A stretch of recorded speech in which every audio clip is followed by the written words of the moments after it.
بسم اللہ الرحمن الرحیم۔ اس سبق کے اندر اذان و اقامت کے بارے میں بیان کیا جائے گا۔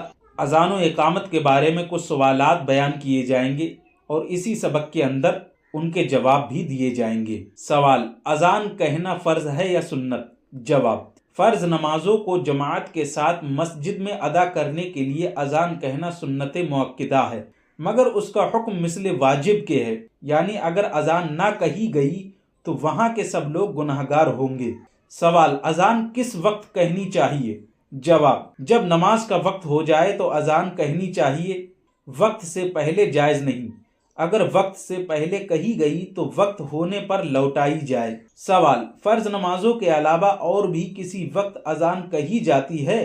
جواب: ہاں، بچے اور مغموم کے کان میں، مرگی والے، غضبناک اور بدمزاج آدمی یا جانور کے کان میں، سخت لڑائی اور آگ لگنے کے وقت، میت کو دفن کرنے کے بعد، جن کی سرکشی کے وقت اور جنگل میں راستہ بھول جائے اور کوئی بتانے والا نہ ہو تو ان صورتوں میں اذان کہنا مستحب ہے۔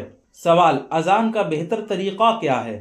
جواب: مسجد کے صحن سے باہر کسی بلند جگہ پر قبلہ کی طرف منہ کر کے کھڑا ہو اور کلمہ کی دونوں انگلیوں کو کانوں میں ڈال کر بلند آواز سے اذان کے کلمات کو ٹھہر ٹھہر کر کہے، جلدی نہ کرے، اور حی علی الصلاح کہتے وقت داہنی جانب اور حی علی الفلاح کہتے وقت بائیں جانب منہ پھیرے۔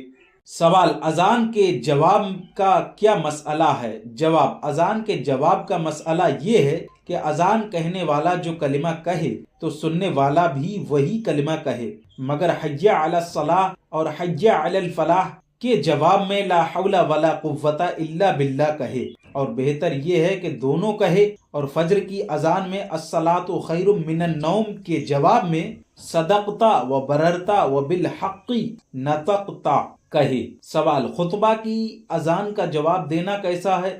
جواب: خطبہ کی اذان کا زبان سے جواب دینا مقتدیوں کو جائز نہیں۔ سوال: تکبیر یعنی اقامت کہنا کیسا ہے؟ جواب: اقامت کہنا بھی سنت مؤکدہ ہے، اس کی تاکید اذان سے زیادہ ہے۔ سوال: کیا اذان کہنے والا ہی اقامت کہے، دوسرا نہ کہے؟ جواب: ہاں، اذان کہنے والا ہی اقامت کہے، اس کی اجازت کے بغیر دوسرا نہ کہے۔ اگر بغیر اجازت دوسرے نے کہی اور اذان دینے والے کو ناگوار ہو تو مکروہ ہے۔ سوال: اقامت کے وقت لوگوں کا کھڑا رہنا کیسا ہے؟ جواب: اقامت کے وقت لوگوں کا کھڑا رہنا مکروہ اور منع ہے، لہذا اس وقت بیٹھے رہیں، پھر جب تکبیر کہنے والا حی علی الفلاح پر پہنچے تو اٹھیں۔ سوال: اذان و اقامت کے درمیان صلاۃ پڑھنا کیسا ہے؟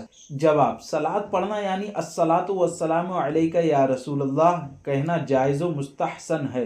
اس صلاۃ کا نام اصطلاح شرع میں تثبیب ہے، اور تثبیب نماز مغرب کے علاوہ باقی نمازوں کے لیے مستحسن ہے۔ تنبیہ: جو اذان کے وقت باتوں میں مشغول رہے اس پر معاذ اللہ خاتمہ برا ہونے کا خوف ہے۔ جب اذان ختم ہو جائے تو مؤذن اور اذان سننے والے درود شریف پڑھیں، پھر یہ دعا پڑھیں۔ اذان کے بعد کی دعا: اللہم رب ہذہ الدعوۃ التامۃ والصلاۃ القائمۃ آت سیدنا محمدا الوسیلۃ والفضیلۃ والدرجۃ الرفیعۃ وابعثہ مقاما محمودا الذی وعدتہ وارزقنا شفاعتہ یوم القیامۃ انک لا تخلف المیعاد۔